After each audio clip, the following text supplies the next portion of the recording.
তাইলে এখন কি হবে বড় ভাই? ও তো আমাদের চোখে ধুলো দিয়ে পালিয়ে গেল। তোরা দুইজন টেনশন ছাড়া তো আর কিছু দিস না আমাকে। বড় ভাই আপনি চিন্তা করবেন না, ওকে আবার ডাইরেক্ট গুলি করে মেরে দেবো যেখানে দেখতে পাবো। চুপে আর কপালি চুদারা, আমার কেমন কেমন একটা সন্দেহ হয় তোদের উপরে। কি সন্দেহ বড় ভাই? কি বলছেন ভাই? কালু পালানোর পেছনে তোদের কোনো হাত নাই তো আবার? কালু আমার চিরশত্রু, আর সে পালানোর পেছনে আমার হাত থাকবে? আসলে কথা হচ্ছে ভাইজান, সেই চোরের মন পুলিশ পুলিশ। কি বলতে চাইছিস কি তুই? বুঝেন না? না এইটুকু বুঝার মতো ক্ষমতা হয়নি আপনার? আপনি নিজে খারাপ বলে সবাইকে খারাপ ভাবেন নাকি? হামসাফার, আপনার জন্য আমি আমার নিজের ভালোবাসার মানুষকে হারালাম, প্রিয়ঙ্কাকে হারালাম। কালু আমার বন্ধু ছিল, তবুও তার আমি ঘাড় ভেঙে দিয়েছি মেরে। শুধু আপনার কথায় টাকার জন্য কত নিরীহ অসহায় মানুষের বুকে আমি ছুরি বসাইতে পিছ পা হয়নি কু। শুধু আপনার জন্য কত মায়ের বুক থেকে তাদের সন্তানকে আলাদা করে দিয়েছি, শুধু আপনার জন্য। আপনি যতদিন থেকে এমএলএ হয়েছেন ততদিন থেকে এই পৌরসভা এলাকায় যত নোংরা কাজ হয়েছে সব আমরা করেছি, আর সেটাও আপনার জন্য করেছি বড় ভাই। তারপরেও এত সন্দেহ আমাদের উপরে? তোরা মানুষ না জানোয়ার বে? এখন তো বলবেন জানোয়ার বলবেন, সূর্যের বাচ্চা বলবেন, কুকুরের বাচ্চা বলবেন। আপনি এখন পাওয়ারফুল লোক, যা বলবেন তাই শুনতে হবে। তোরা যা কইতে লেগেছিস, তোরা মনে হচ্ছে আমারই সূত্র হয়ে দাঁড়াবি কদিন পরে, দিয়ে জনগণের সামনে আমার কুকীর্তির কথা সব বলে দিবি। আমি না বললেও সাধারণ মানুষ জানে আপনি কত বড় সূর্যের বাচ্চা। কি বললি হামসাফার? আমি সূর্যের বাচ্চা? বড় ভাই ও ভুল করে বলে ফেলেছে ভাই। শালা এখন আমি বুঝতে পারছি দুধ কলা দিয়ে রাজ সাপ পুষছি, আর এই শালারা যেদিনকে ছবল মারবে কোনো রোজাতে বিষ নামাইতে পারবে না। শরীর তখন বিষের জ্বালায় হারা হয়ে যাবে। হারা নয় বড় ভাই, লীল হয়ে যাবে। একটা কথা বলবো বড় ভাই, এই হামসাফারকে তুমি মনে প্রাণে বিশ্বাস করতে পারো। তার কারণ বেইমানি আর বিশ্বাসঘাতকতা করার আগে এই বান্দা 250 মণিপুরি গাঁজা খেয়ে 3-4 বার ভাববে। ভাবলি ভালো। আপনি চিন্তা করবেন না এমএলএ সাহেব, যেমন করে হোক কালুকে খুঁজে বাই করার দায়িত্ব আমার। একসাথে দুজনাকেই চাই আমার, ফালতুকে আর কালুকে। এদিকে দুজনাকে আমার চোখের সামনে আমি জবাই না করা পর্যন্ত আমি এক গ্লাস পানি শুধু খাবো না, তোদেরকে বলে রাখলাম।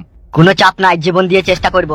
বড় ভাই আমার নাম হামসাফার, সমুদ্রের গভীর তলাতে গিয়ে যদি ঝিনুকের ভিতরে বাসা বাঁধে ফালতু, তবুও তাকে বাই করে আনবো। আপনি শুধু একটু ধৈর্য রাখুন বড় ভাই, ভেঙে পড়বেন না প্লিজ। একটা কথা সাচ্চা, আমি ভেবেছিলাম আমি পাকা হারামির বাচ্চা, কিন্তু সেটা লয়। কিন্তু এখন দেখছি তোরাই পাকা হারামির বাচ্চা। তাই নাকি বড় ভাই? ভেবে তোরাই দেখ। আমরা তো হারামির বাচ্চা একবার কেন 100 বার, আর সেটা করার পেছনে আপনিই দায়ী বড় ভাই। আমি দায়ী? অফকোর্স, কেন নয়? তোদেরকে আর কি বলবো বল, এখনো তোদের বোঝার মতো বয়সটাই হয়নি গো। ঠিকই বলেছেন, আপনার তো বয়স হয়েছে, চলেন। আর কপালি চুদারা হয়।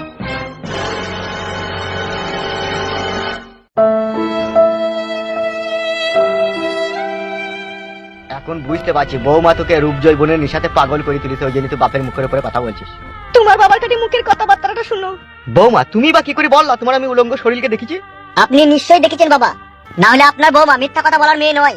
আমি বৌমায়ের উলঙ্গ শরীর দেখবো? হারে সূর্যের বাচ্চা, বৌমা যে আমার মেয়ের মতো হইবে?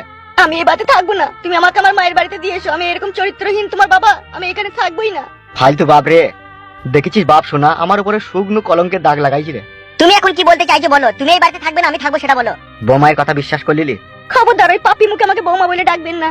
সত্যি আমি একটা পাপী, মহা পাপী। না হলে যেই ছেলেকে আমি জন্ম দিলাম সে সূর্যের বাচ্চা বলে কিনা আমি তার বইয়ের উলঙ্গ শরীর দেখেছি। কি বলে বললি রে সূর্যের বাচ্চা তুই? তোমার তো সামনে সামনে বলে দিচ্ছি তোমার বৌমা, তুমি আবার কেন ঢাকতে চাইছো? আমি একটা কথা বলবো ভাই তোমাকে। তোমার ছোড়ার জন্য যত অশান্তি লেগেছে, তুই আবার কি বলবি?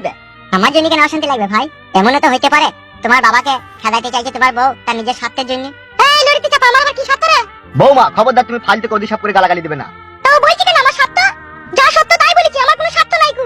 আপনার ছেলে যদি আমাকে ভালো লাগে তাহলে এখানে রাখুক, আর আমাকে যদি ভালো না লাগে তাহলে আমাকে মায়ের বাড়িতে দিয়ে আসুক। তুমি চুপ করো শোনা, আমি বলছি তো। কি বলছো তুমি? তুমি এই বাড়িতে থাকবে না, আমি থাকবো। ও ভাই তোমার বাপের বয়স হয়ে যাও, কোথায় যাবে বুড়ো মানুষ বলো? ও মরগ্য বাড়াত, আমার কি? নিজের বাবার মাথায় এত বড় একটা কলঙ্কের বোঝা চাপিয়ে দিয়ে বাড়ি থেকে তাড়িয়ে দিতে চাইছিস নিজের বউকে নিয়ে সুখ শান্তি করে থাকার জন্য? তুমি তো শুনতেই পাচ্ছ যে তুমি যদি বাড়িতে থাকো তাহলে আমার বউ থাকবে না। ও তাইলে আমাকে পালাইতে বলছিস তাই তো? চিন্তা করে দেখো তুমি। চোরে বাপ ফালতু। হ্যাঁ আব্বা চলো, সততা যাদের কাছে কোনো মূল্য নাই তাদের কাছে থেকেই বার কিলাম। যত দূরেই থাকি না কেন আমি তোর বাপ, তুই আমার ছেলে, তোকে আমি বদদোয়া করবো না, দোয়াই করবো সুখে থাকিস। আর পাইলি নিজের বউটাকে সামলি রাখিস। আমি চললাম।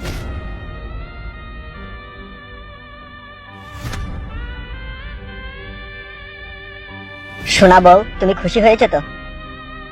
আমার খুশি হওয়ার কোনো প্রয়োজন নাই। ওইসব লোক বাড়িতে থেকেই বা কি করবে? লম্পট চরিত্রহীন লোক। কখন আমি ঘরে একা শুয়ে থাকবো এসে আমার উপরে চেয়ে পড়বে? বেশ তুমি ঘরে এসো বউ, চলো।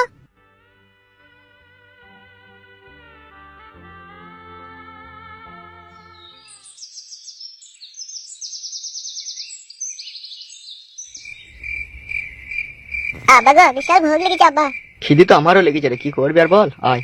বৌমা ঢেমন যে নিজের নানকে ঘরে ভরার জন্য আমাকে এইভাবে অপমান করে বাড়ি থেকে তাড়িয়ে দিবে আমি ভাবতে পারিনি রে বাপ। কিচ্ছু করার নাই আব্বা, বাড়ির লোক যখন শত্রু হয়ে যায় না তখন আর কিচ্ছু করার থাকে না। ঠিকই বলেছিস রে বাপ। রূপ জৈবনকার প্রেম চিরদিনকার জন্য নয় বাপ, ঠিকই ধরা পড়বে। আর যেদিনকে ধরা পড়বে সেদিনকে তোমার ছেলেও বুঝতে পারবে বাবাকে তাড়িয়ে কি অন্যায়টাই না করেছে। ওরা বউ পাগলা ছেলে, ওরা বুঝবে না রে। বুঝতে তো একদিন হবেই আব্বা।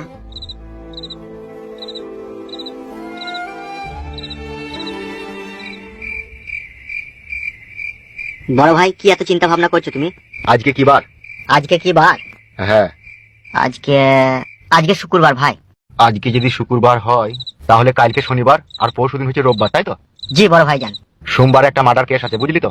হ্যাঁ, কাকে মার্ডার করতে হবে? ঝানু ঘোষ, যার ওই মদের দোকান আছে ইংলিশ, সে। তাহলে সোমবারে কটার সময় মার্ডার হবে? ওর দোকান বন্ধ করে 11:30টার সময়, ঠিক আছে? হ্যাঁ রাস্তায় মার্ডার করার কোনো প্রয়োজন নাই, ঠিক আছে? দোকানের ভিতরে শাটার নামিয়ে দিয়ে গুলি করে দিবি। ঠিক আছে বড় ভাই, আমরা হামসাফার থাকবো তাই তো? না না, ও থাকবে না, ও আমার সাথে থাকবে সেদিনকে, বাড়ির লোক থাকবে একটা। বেশ ঠিক আছে তাই হবে। এখন শোন, আমি একটা নিমন্ত্রণ বাড়িতে খেতে যাবো, আমি সেখানে খাওয়া দাওয়া করে বাড়ি চলে যাবো। তুই হামসাফার এলে খাওয়া দাওয়া করে শুয়ে পড়বি, বুঝলি তো? ঠিক আছে বড় ভাই।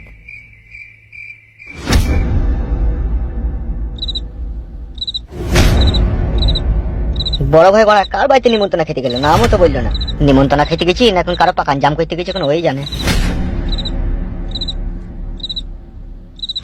সে শালো এবার মডালি আসছে কই? সে শালো মাংমানি ছোঁড়া যেখানে যায় সেরই বের করে।